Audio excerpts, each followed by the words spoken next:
Advocate Fazlur Rahman, আপনাকে আপনার নানা যেটি বলছেন যে আপনার নানা মন্তব্যের কারণে আপনাকে নানা রকম গালিগালাজ করা হচ্ছে, পার্সোনাল অ্যাটাক করা হচ্ছে এবং আপনাকে রাজনীতিতে অবাঞ্ছিত ঘোষণা করেছে জাতীয় বিপ্লবী পরিষদ নামে একটি সংগঠন।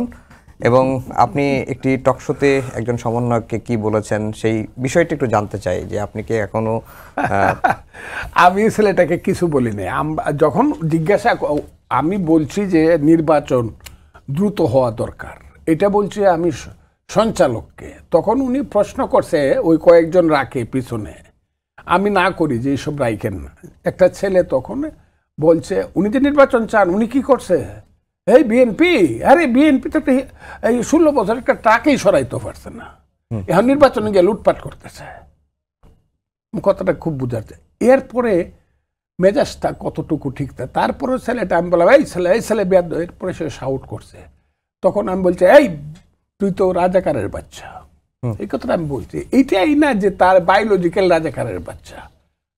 আমাকে যারা বকাবকি করে তার বেশিরভাগ হইল এই দেশে, বেশিরভাগ হইল ওই কালো অধ্যায়ে যারা বুদ্ধিজীবী হত্যা করছে, আলবদর রাজাকার যারা ছিল তাদের সন্তানেরা।